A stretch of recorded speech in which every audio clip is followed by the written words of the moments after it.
2024 लोकसभा चुनाव की लड़ाई बीजेपी के लिए इतनी आसान नहीं है। राम मंदिर उद्घाटन से पार्टी के पक्ष में जरूर माहौल बना है, पर आंकड़ों को हकीकत की तराजू पर तोलने पर मामला काफी कमजोर हो रहा है। जाहिर है कि बीजेपी को अभी बहुत मेहनत करनी है। लोकसभा चुनाव में बस अब कुछ ही दिन ही बाकी रह गए हैं।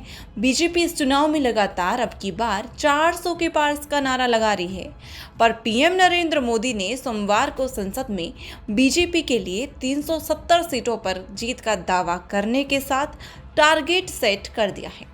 पर यह लक्ष्य भी इतना आसान नहीं है। 2019 के लोकसभा चुनाव में बीजेपी ने 37% वोट के साथ 303 सीटें जीतने में कामयाब हुई थी। पीएम नरेंद्र मोदी के नाम और काम के बल पर पार्टी ने 2014 के लोकसभा चुनाव से भी ज़्यादा सीट और वोट हासिल करने में कामयाब हुई थी। 2019 में 2014 के मुकाबले 6% वोट अधिक मिला था और करीब 21 सीटें भी अधिक जीतने में कामयाबी मिली थी। अब जब लक्ष्य बढ़ गया है तो जाहिर सी बात है कि चुनौतियां और भी बड़ी होंगी, पर जिस तरह देश का अभी का माहौल है उसे देखकर यही लगता है कि बीजेपी के सामने 370 सीटों का पहाड़ कोई मायने नहीं रखता है। पर जब हम आंकड़ों की हकीकत देखते हैं तो लगता है कि बीजेपी को अपनी पुरानी सफलता दोहरानी भी मुश्किल है। देश के इन 5 हिस्सों की मुश्किलों पर पार पाए बिना बीजेपी पीएम नरेंद्र मोदी के दावे को पूरा करने में सफल नहीं हो पाएगी। पंजाब और हरियाणा, हिमाचल, कश्मीर और दिल्ली में इस बार मुश्किल है।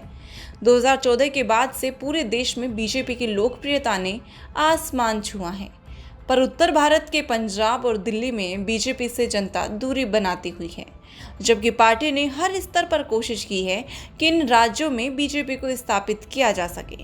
हालांकि ये छोटे राज्य हैं, पर 370 के टारगेट को पूरा करने के लिए एक एक सीट बहुत ज़रूरी होगी।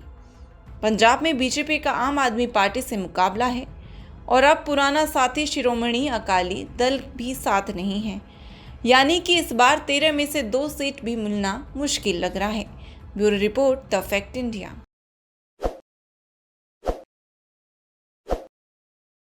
ताज़ा खबरों के लिए विजिट करें द फैक्ट इंडिया की वेबसाइट और डाउनलोड करें द फैक्ट इंडिया ऐप।